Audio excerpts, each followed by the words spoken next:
өмір ғой, өміріміз неге өзгермей жатыр, иә? Енді сізге сұрақ. Сіз өміріңізді өзгерткіңіз келеді ма? Бұған дейін не жасадыңыз өміріңіз өзгеру үшін? Және де неге өмір өзгермей жатыр? Мына біздегі болып жатқан проблемалар, яғни сіздегі болып жатқан мәселелер, қиындықтар, бір ситуация қайталанып келе жатқаны, болмай жатқаны, кедергілер, ол неден болып жатыр деп ойлайсыз? Сіздің өміріңіз неліктен өзгермей жатыр? Яғни адам неге қиындықтарға тап болады? Неге бір ситуация қайталана береді? Неге өмір өзгермей жатыр? Сіз қалай ойлайсыз? Адамдарды қиындықтарға алып келетін не нәрсе? Адамдарды сезімдерге, жағымсыз сезімдерге алып келетін не нәрсе? Қалай ойлайсыз? Сіздерге сұрақ. Жауабыңызды комментарийде бөлісіңіздер. Өйткені өмір, егер сіз өміріңізді өзгерткіңіз келсе, шынымен де өзгерткіңіз келсе, расымен де, сондай сізде запрос болса, сіз бір нәрсе жасайтын едіңіз.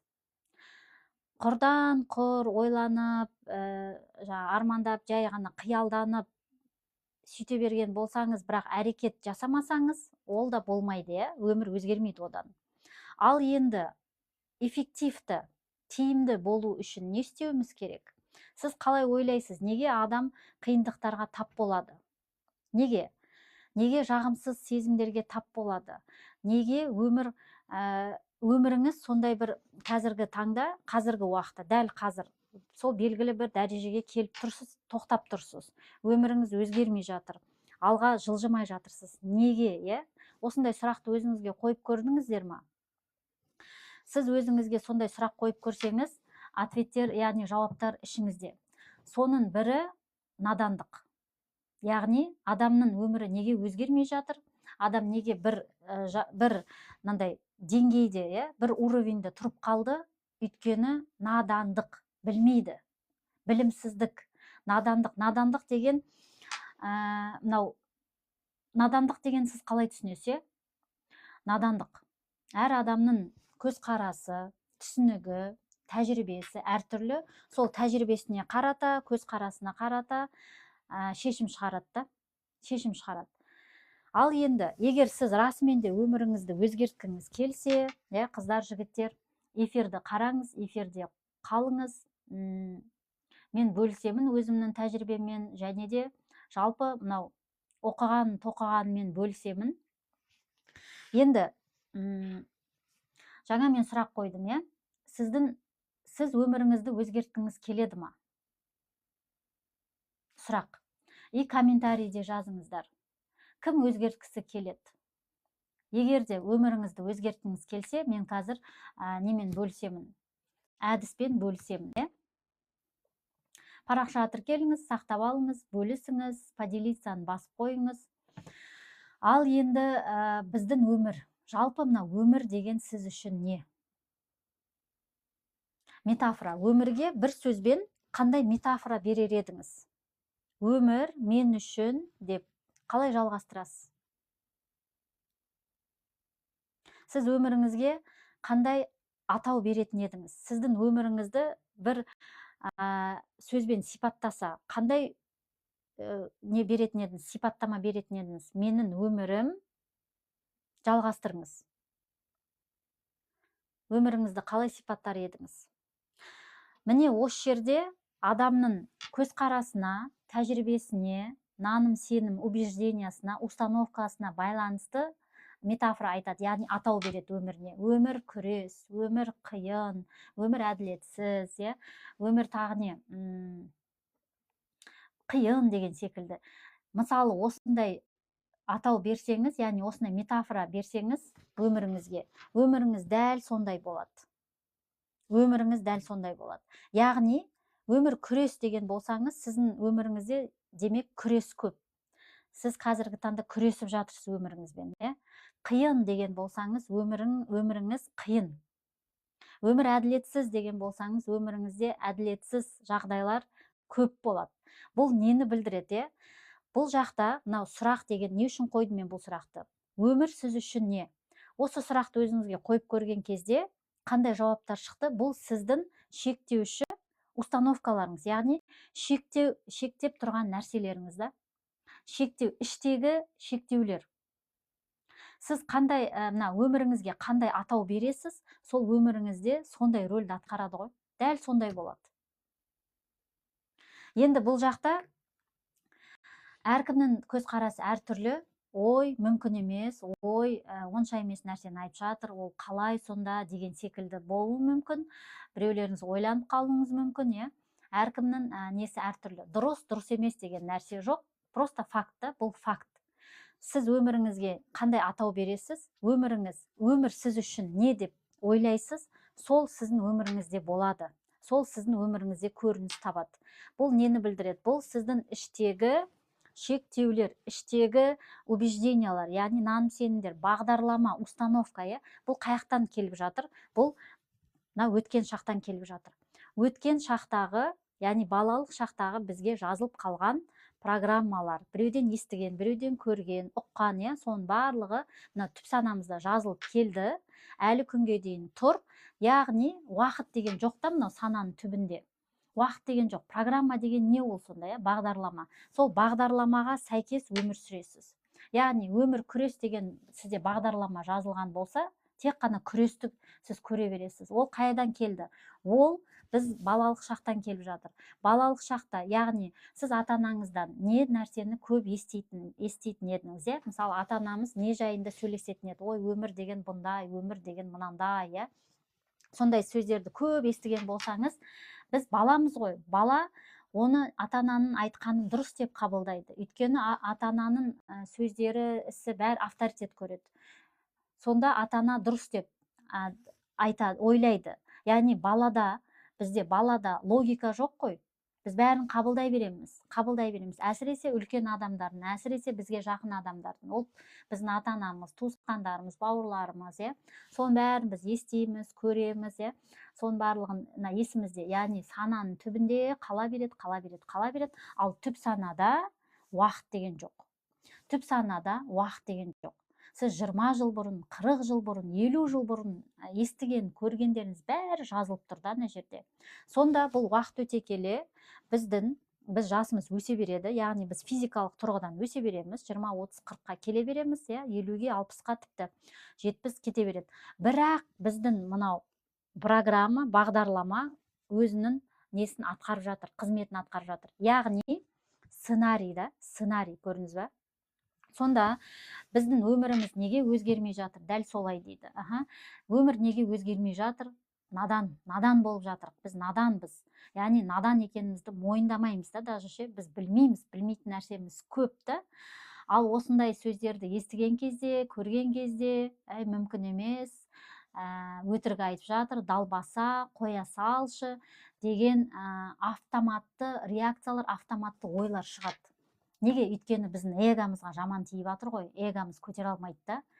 Қалай сонда сен мен өміріңді білмейсің, оттамашы, отырып алып деген сияқты ондай сөздер қаяқтан шығады? Ол надандықтан шығады. Ал егер қазір сіз, мысалы, мен психологпын, сіз менің алдымда оқушы позициясында болсаңыз, мен бұл эфирден өзіме пайдалы нәрсені алам. Яғни менің білмейтінім көп, мен білмеймін деп санаңызды ашсаңыз, санаңызға кіреді информация, білім кіреді. Енді сіз өмірге қандай атау бересіз? Ойланып көріңізші. Өмір сіз үшін не? Мына жақта бір-екі мысалмен комментарийде жазсаңыз болады. Өмірге байланысты, өзіңізге байланысты, күйеуіңізге байланысты, ақшаға, қарым-қатынасқа, жұмысқа, өмірдің салаларына, барлығына қатысты нәрсе бұл, Яғни біздегі шектеуші ойлар, бұл установка, шектеуші сенімдер, сеніп қалдық. Мысалы мен келтірдім, ата-анамыз бізге мысалы кішкентай кезінде кім сондай көп естіді? Өмір деген күрес, өмір деген әділетсіз, өмір деген пақат ету керек, үйту керек, бүйту керек деп, қиын деп, сол нәрсені біз дұрыс деп басымызға құйып алдық, яғни галочка тұр, өмір деген қиын. значит мен қиналып өмір сүруім керекпін деген секілді. Өмір деген әділетсіз. Сізде сондай жағдайлар бола береді, яғни ситуация. Сіз подтверждение болу керек та, өйткені программа тұр ғой басыңызда. Міне әділетсіз, демек бұл программа өзінің жұмысын істеп жатыр. Енді надандықтан қалай шығамыз? Надандықтан шығу үшін біз бірінші байқау керекпіз да, біздегі шектеуші бағдарламалар қандай. Яғни біз өзімізді бақылаймыз. Сіз өзіңізді бақылап көрсеңіз, былай эффект наблюдателя дейді бұны.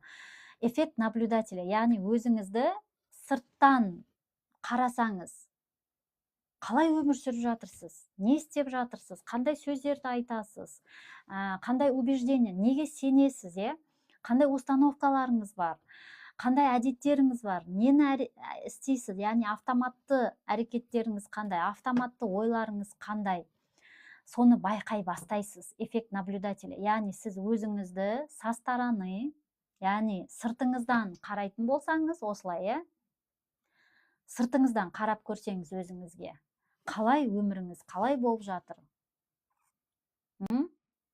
Яғни бұл бақылаушы рөлі. Бақылаушы рөліне енеміз, яғни бірінші оценкасыз, ешқандай бағасыз, кінәлап, немесе айыптап, ондай емес. Жай ғана бақылау. Бұл бірінші несі. Надандықтан шығудың бірінші этабы, өмірді өзгертетін бірінші қадам, сіз өзіңізді бақылаңыз. Бақылаңыз, жай ғана айыптамай, кінәламай, оценка бермей, ешқандай баға бермей, просто бақылайсыз ғой өзіңізді.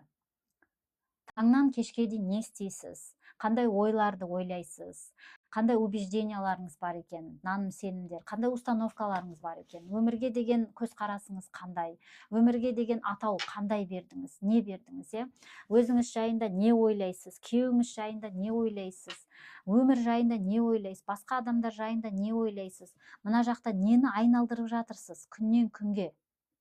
Мына жақта нені айналдырып жатырсаңыз, сол өміріңізде болып жатыр да, болып жатыр. Яғни сіз осы күнге дейін, осы жасқа дейін сіз өз өміріңізді құрастырып келдіңіз, құрастырып жатырсыз. Сіз конструктор болып жатырсыз қазір өміріңіздің. Сіздегі болып жатқан жағдайдың барлығына тікелей өзіңіз жауаптысыз. Өзіңіз соғып келе жатырсыз осыны. Енді менің позициям басқа да өмірдің бар екенін көрсету. Басқа да өмірдің бар екенін түсіндіру. Яғни тек қана қиналып, қарыз кредитке батып, яғни айыптап, критиковать етіп, бір андай өлместің күнін өмір сүру ондай еместі, ондай да өмір бар да. Басқа да өмір бар да. Өмір мысалы мен үшін ғажайып та. Өмір ғажайыптарға толы. Ғажап, мен үшін өмір ғажап. Сондай менде программа, мен өмірге сондай атау бергенмін, сол өмірімде болып жатыр, Аллаға шүкір. Яғни, не дейді? Сонда қараңыз, өмір, сіз өмірге қандай көзқараста болсаңыз, сол отражает қой. Яғни, айна секілді. Сіздің ішіңізде не болып жатыр? Ішкі әлеміңіз, ішкі сезімдеріңіз, ішіңізде не болып жатыр? Соны түсінбей, сіз мына өмірді түсінбейсіз да. Түсіндіре алдым ба? Сіздің сұрағыңыз түсініксіз. Сұрақ па не ол? Түсініксіз.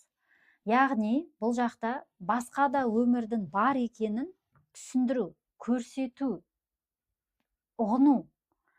Яғни, басқа да өмір. Ол қандай өмір сонда, Міне мәселе сонда. Сіз қандай өмірді қалайсыз? Қандай өмірді қалайсыз? Қалай өмір сүргіңіз келеді, Міне мәселе осында ғой. Адам білмейді қандай өмір сүргісі келетінін, не істегісі келетінін білмейді. Өйткені өзін түсінбейді. Не үшін түсінбейді? Өйткені ішінде алай-дүлей. Неге алай-дүлей? Ішінде қорқыныш. Неге қорқыныш? Ол программа, балалық шақтан келе жатқан бағдарлама. Балалық шақтан, яғни өткен шақтан келе жатыр оның барлығы. Өткен шақтың тәжірибесі. өткен шаққа біз сүйене отырып, өткен тәжірибемізге сүйене отырып, біз сөйтеміз. Болмай қалды өткенде, қазірде болмайды деген секілді да. Қолымнан келмейді, қазірде қолымнан келмейді деген сияқты. Менен түк шықпайды деген жаңағы сөздер, оның барлығы балалық шақтан келе жатыр. Кім осындай сөздерді көп естіген? Кімге осындай нәрсе таныс?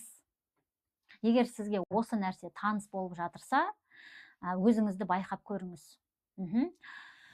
Мысалы, мынау ішкі шектеу адамда көп, ішкі шектеу көп болған кезде, яғни ішкі шектеулер көп, ішкі шектеу ол мынау шлагбаум сияқты ғой, мынау бұғаттап тұр, блоктап тұр, алға қарай жылжытпай жатыр, сіздің адамның қалаған нәтижесіне жеткізбей жатқан, адамды қайта-қайта қиындықтарға әкеліп жатқан, жағымсыз сезімдерге әкеліп жатқан нәрсе, ол ескі опыт, ескі тәжірибе. Ескі тәжірибе қаяқтан келіп жатыр? Ескі тәжірибе ол балалық шақтан келіп жатыр. Біз физиологиялық тұрғыдан өсе береміз. 30-ға келсек те, 40-қа келсек те, сол бізде түп санамызда балалық шақта жазылып қалған программа 7-8 жаста әсіресе, 7-8-10-ға дейін, 10 жасқа дейінгі естіген көргендеріміз жазылып қалған программа сол бізге қызметін жасап жатыр. Менен түк шықпайды деген мысалда 7-8 жасында 5 тема, мысалы 3 тема, 4 тема шамамен сондай уақытта қоя салшы, сенен түк шықпайды. Ой, істемей ақ қой, мен өзім істеймін. Сен пока істеймін дегенше сен бұлжырап, мен өзім істей саламын деген сөздер естідіңіз ба? Егер естіген болсаңыз, сол жадыңызда жазылып қалды да, прям напечаталось да. И сол өзінің несін, қызметін жасап жатыр. Бірдеме жасайсыз, болмай қалады. Айттым ғой, менен түк шықпайды дейсіз. Мен білгенмін дейсіз. Қаяқтан білдіңіз? Ол ескі опыт, ескі тәжірибе. Сосын, қойшы, менен дым шықпайды деп қолыңызды сілтей қоясыз. Сосын ренжіп, қапаланып, бүткіл адамдарға, өмірге бәріне ренжіп, қапаланып, кінәлап, критиковать етіп, стрессте жүреді адам. Көрдіңіз бе? Бұл бірінші нұсқа. Ал екінші нұсқа, өзіңнің ішкі әлеміңе үңіліп, мына ішіңде не болып жатқанын түсіну, сезімдерден қашпау, өзіңді түсіну, қандай бағдарлама бар екен, яғни ішкі шектеулер, қандай менде ішкі шектеу бар, соған жұмыс жасау, и сенің қалағанына оңай, жеңіл, мақсатыңа жеңіл түрде рахаттан жететін сондай бір бағдарламаны жасау. Бұл не? Мүмкін. Мысалы, қарасаңыз өмірге, мына жақта қарасаңыз, қаншама халық бар? 8 миллиард халық бар. 8 миллиард халықтың барлығы қиналып, жылап, сықтап өмір сүріп жатқан жоқ қой. Әдемі өмір сүріп жатқандар да бар. Ғажайып өмір сүріп жатқандар да бар. Бұл нені білдіреді? Демек, мен өзімнің көз қарасыма күмән келтіруім керек шығар. Мен өзімнің білмегенім көп шығар деген нәрсені мойындау ғой. Біз мойындай алмаймыз ғой. Біз мойындамаймыз. Мысалы, біреуге сенің мына жерің дұрыс емес екен деп айтатын болсаңыз, сізге айтады, Аройна дейді сізге, қойш, басымды қатырмашы, сен бірінші баш дейді. Неге? Өйткені эгоға ауыр да, анау сөзше. Мойындау қиын да. Мен мынандай бір, мысалы, мен әлсізбін, қолымнан келмей жатыр деген нәрсені мойындау адамға ауыр. Неге? Өйткені қателік жасаудан ұялады адам. Өйткені өзінің әлсіз екенін мойындаудан ұялады, қысылады, көрсеткісі келмейді, маскамен жүреді. Әйтеуір елдер үшін өмір сүреді. Елдер жақсы деп айтса екен, бәріне жағыну үшін, бәріне жақсы көріну үшін, жақсы адам болу үшін әйтеуір. Сонда, мысалы, осы жақсы көріну үшін деген нәрсе адамға өте зиянын тигізеді да. Тиімді емес та бұл нәрсе. Өзінің тиімді жақтары бар, тиімсіз жақтары да бар. Мысалы, алдында менде бір қыз болды, клиентте. Сонда айтады, мен бәріне жауға тырысам дейді. Мен бәріне жауға тырысамын. Өзімнің қалауымды шетке ысырамда, басқалардың қалауларын орындауға тырысам дейді. сөйтіп мен бірдемені жасайын деп жатырмын, өзімнің шаруаларым бар, жұмыстарым бар, бірақ ана жақтан айтса басқалар, мынаны істей салшы, мына жаққа бара салшы, бүйте салшы десе, өзім жұмысымды тастап ана жаққа кетемін дейді. Сосын не болады десем, сосын мен ренжимін дейді. Неге десем, мен ойлағандай болмады ғой, мен күткендей болмады дейді да. Сонда бұл жақта не шығып жатыр? Ол кісі күтеді да, мынандай қылып ожидание. Яғни күтетіні мынандай да адамдардан ше, мен өзімнің шаруамды ығыстырып, басқа адамның шаруасын жасап жатырмын ғой. Маған қол қошемет көрсету керек қой. Маған ой, молодецсің деп айту керек қой. Ой, сен кереметсің деп айту керек қой. Деген сияқты күтеді да. Бірақ шындықта ондай сәйкес келе бермейді ғой. Біздің ойлағанымызбен мынау шындық сәйкес келе бермейді. Сол кезде диссонанс болады. Диссонанс деген не? Ол жағы хәл. Шындықпен біздің күткеніміз сәйкес келмесе, біз көңіліміз қалу осы диссонансты жағдай дейді. Сонда көңілім қалады дейді да. Көңілім қалады, анадан көңілім қалады, мынадан көңілім қалады дейді. Болды, мен ешкімге жақсылық жасамаймын енді дейді. Мысалы да. Бұл не? Неэффективно, бұл тиімсіз. Бұндай қорытынды тиімсіз. Сонда өзі түсініп жатыр да, мен күткенім мынандай екен ғой, сол ожиданиені азайтуым керек екен ғой, күтпеуім керек екен ғой, деген секілді да. Бұны да мойындау қиын болды. Қиын да адамға мойындау ше. Өзімен жұмыс жасау негізі қашады ғой адам. Неге қашады? Ауыр сезімнен қашады. Өзінің сезімдерінен қашады. Бетпе-бет келгісі келмейді. Жұмыс жасағысы келмейді. Сылтау айтады, ананы кінәлайды, мынаны кінәлайды. Сөйтіп өмір сондай деп, сондай не қалыптасады, көзқарас қалыптасады. Бұл бірақ қаншалықты эффективті, тиімді, қаншалықты тиімсіз. Қаншалықты тиімсіз. Мүлдем тиімсіз. Өйткені жаңағы қайтып оралайық, бағдарлама деп жатқан сценарий, сценарий. Сол сценарийді сіз байқамай, оны проработка жасамай, қабылдап, әрі қарай бағытын өзгертпесеңіз, сол сценарий қайталана береді да сізде. Адамдар өзгереді, просто адамдардың рөлдері ауысып отырады, ана адамның орнына басқа адам келеді деген секілді. Бірақ сценарий тұр ғой, сол сценарий сол өзінің жұмысын істейді да. Өзінің жұмысын істейді. Сенен түк шықпайды деген сөздерді естіген болсаңыз, сценарий ғой жазылып қалған. Сол ситуациялар келе береді, айналып келе береді да. Мен жеткіліксізбін деген бағдарлама бар мысалы, не істесем де мен жақпаймын, не істесем де жеткіліксізбін, мен көп істеуім керек, мен тағы да бұдан да көп істеуім керекпін, сонда мен адамдарға жағатын шығармын, сонда мен анаған бүйтетін шығармын, көңілінен шығатын шығармын деген секілді. Бұл да мен жеткіліксізбін деген бағдарлама. Бұл сценарийді өзгертпесеңіз, бұл сценарий өзгермесе, қайталана береді. Сонда адам неден қашып отыр? Сонда адам өзінен қашып отыр екен ғой. Өзінің ішкі сезімдерінен, яғни түсінуден қашып жатыр да. Ал сонда тиімді әдісі өзіңді түсіну ғой. Ең тиімдісі, ең оңайы, четкие, прямше өзіңді түсіну. Просто мына жағында не болып жатыр, қандай сезім, қандай эмоция көтеріліп кетіп жатыр. Неге мен автомат түрде осыны жасаймын? Неге мен автоматты реакциям осындай болады? Неге мен ашуланшақпын? Неге мен ренжимін? Неге мен күтіп қоя беремін? Осындай. Осыны түсінсеңіз болды ғой. Түсініп алсаңыз, келесі этаптарға, яғни деңгейге өтіп кете бересіз. Ал мысалы, этаптар деп атқаным, бірінші байқау ғой соны. Біз байқамаймыз ғой. Адам автопилотта өмір сүріп жатыр. Автопилот, выживаниеда өмір сүріп жатыр. Не до этого дейді. Мен өзімен жұмыс жасау уақытым жоқ дейді. Ең көп айтатын сылтаулардың бірі осы. Өтірік, ол өтірік. Уақыт бар. Просто сен өзіңе неинтересный болып жатырсың. Сен өмірің неинтересный, қызық емес. Сен өмірің, саған басқа адамның өмірі қызық. Саған тиктокты листать етіп отырған қызық. Саған инстаграмда 5 сағат отырған қызық. Өзіңмен проработка жасағанша, анаяқта отырған қызық болып тұр да, көрдің ба?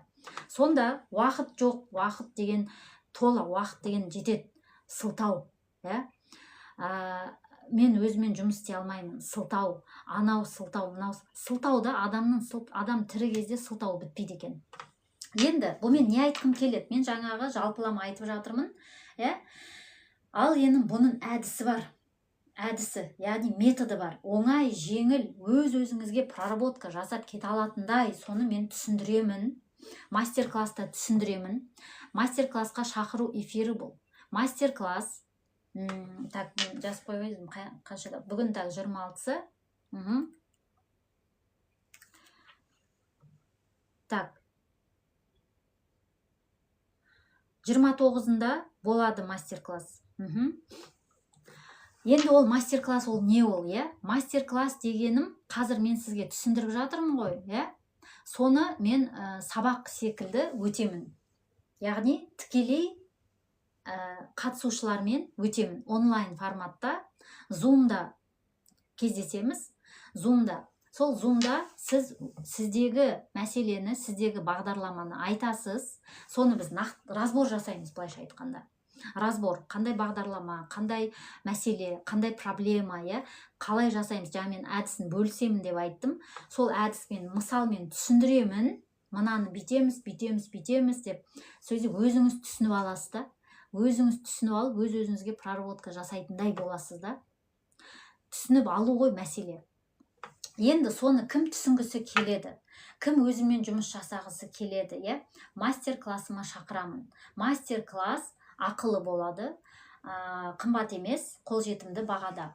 Мастер-классқа қатысқыңыз келсе, өзіңізбен жұмыс жасағыңыз келсе, қазір эфирден соң жекеге мастер-класс деп жазыңыз. Мен сізге жіберемін, мәліметті.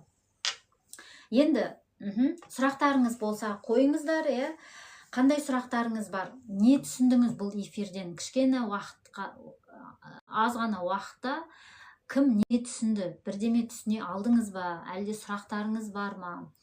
Қандай сезімде, қандай неде отырсыздар, Соны да бөлісіп қойыңыздар. Қандай сұрақтарыңыз бар? Қойыңыздар. Бұл мастер-класс деген нәрсе, мысалы қазір мен шет жағасын айттым, бағдарлама жайында. Бірақ сіздерден кері байланыс болмағаннан кейін монолог болып кетіп жатыр бұл. Монолог. Ал диалог болу үшін мастер-класс жасап жатырмын. Диалог, яғни сіз өзіңіздегі сұрақты қоясыз, өзіңіздегі мәселені қоясыз, өзіңіздің проблемаңызды, соны разбор жасаймыз. Қаяқтан шықты ол, қалай, қашан болды, қалай өзгертеміз оны, эффективті, эффективті. Өйткені бұл нәрсені сіз өзіңізбен жұмыс жасамай, келесі қадамдарға өтуіңіз қиын да. Мынау сценарий қайталанып келе береді. Сосын аз ғана кішкентай нәрсені бақылай алмайтын болсаңыз, кішкентай нәрсемен жұмыс жасай алмайтын болсаңыз, үлкен нәтижеге қалай жетесе, үлкен нәтижеге жете алмайсыз қой. Мысалы, мінезді айтып жатыр. Мінез туралы. Мен ашушанмын дейді. Немесе ол сондай ашулы, ол ашушан. Мінез сондай дейді. Ондай емес ол. Қате түсінік ол. Ол мінез ашушан емес. Ол ашу, реніш деген нәрсе бүгін бір күнде пайда болмайды ғой. Бір күнде сен тұрып ашуланып кетпейсің, ашушан болып кетпейсің, ренжігіш болып кетпейсің. Ол не? Қайталанып жатқан программа ғой. Яғни сол нәрсе уже үйреніп қалған. Қит етсе болды, ренжіп қала береді. Қит етсе болды, өзіне жақын ала береді. Қит етсе болды, мен жеткіліксізбін, мені сыйламай жатыр, мені бағаламай жатыр, мені адам құрлы көрмей жатыр деп сөйтіп кетеді. Ол қаяқтан келіп жатыр оның барлығы? Ол өткен шақтың тәжірибесінен ғой.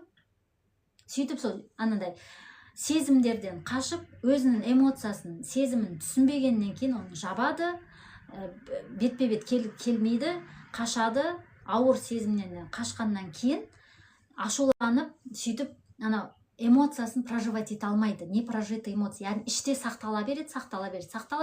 Сөйтіп бір күні бірдеме триггерить етеді, бір адам не то қарайды, бір адам бірдеме айтып қалады, содан ана адам пах етіп жарылады ғой. Қалай жарылады? Ашуын бұрқ етіп шығарып тастайды да. Бұл тиімді ма? Тиімді емес. Тиімді емес, өйткені өзіне де зиян, басқа адамға да зиянын келтіріп жатыр. Ал проработка деген нәрсе, өзімен жұмыс деген нәрсе, ол экологично. Сен өзіңнің денсаулығыңды құртпайсың, өзіңе зиян тигізбейсің, басқа адамға да зиян тигізбейсің. Сонда бұл сені келесі қадамға, жоғарғы деңгейге өткізетін техника ғой, бұл әдіс қой.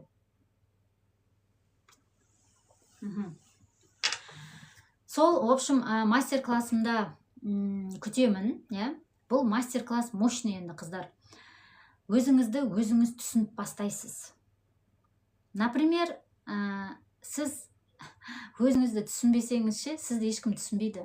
Сізді күйеуіңіз де түсінбейді, анау да түсінбейді, мынау да түсінбейді. Сөйтіп, не істейді? Сөйтіп, бәрін өзіңізге ала бересіз. Не то қарап қойды, маған бүйтіп айтты ғой, мен немді оқымай қойды ғой, значит, мен сыйламайды ғой, мен SMS жазып едім, хабарлама жіберіп едім, маған жауап бермеді, значит, мен бағаламайды, демек мен сондаймын, мен бұндаймын деп, өзіңізбен, өз ойыңыздан өзіңіз таяқ жеп жүре бересіздер. Көрдіңіз бе? Міне, адам негізі басқа адамнан емес, өз ойынан өз таяқ жейді. Өзіндегі шектеуші ойлардан, шектеп тұрған убеждение, наным, сенімдер, установкалардан, дұрыс емес убеждениялардан өзі зардап шегіп жүреді.